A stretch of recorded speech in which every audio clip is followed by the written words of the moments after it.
प्रमोद दत्तात्रय, राहणार रवळस, पिंपरी तालुका, निफाड, जिल्हा नाशिक. किती महिन्याचा हा बहार धरून? आता याला या 27 ला 3 महिने होते. कोणतं तंत्रज्ञान वापरलेले आपण? एकदम ऑर्गॅनिक कार्बन टेक्नॉलॉजी. किती असतील तरी प्रति झाड सेटिंग? 100 80 ते 100 आहे.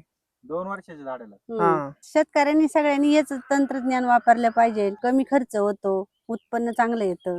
याला आतापर्यंत कार्बन किती गेला? तरी याला 40 एक लिटर झालं असं. ग्रीन लाईफ पण 25 एक किलोच्या आसपास. मागच्या वर्षी ना ऑर्गॅनिक कंपनीचं वापरलं. तिने आम्हाला भेसळ डोस ना पावसात टाकायला लावला होता. झाड ड्रेस मध्ये गेले, त्याच्यानंतर खूप पाऊस झाला, फळं गळून गेले सगळे, काहीच नाही भेटलं. खर्च भरपूर 1 लाख रुपये खर्च होऊन गेला, रुपयाने ताब्यात झाला. Technology. या वर्षी खर्च कमी झाला, 50,000 चिथवर आलं.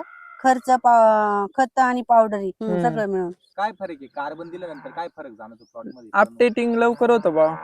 जे खत पडलेले जमिनीतले ते अपटेक झाडाला लगेच होतं. काळुकी भरपूर काळुकी येते. ती झाडाला. परत फुगवण चांगली होती. निवंत राहतो हा. आम्ही 10 दिवसांनी एक हात मारितो. डायरेक्ट. खर्च कमी झाला. मागच्या वर्षी 4-4, 5-5 दिवसाला पावडरी मारायचो, तरी कधी प्लॉट खराब होऊन झाला. आपण आज जर बघितलं शेतकरी 50-50 किलोचे खत टाकताय, हा. काय फरक आहे त्या खतामध्ये ग्रीन लाईफ मध्ये? ग्रीन लाईफ चांगलं आहे बॉस. अपडेटिंगला चांगलं काम करतं.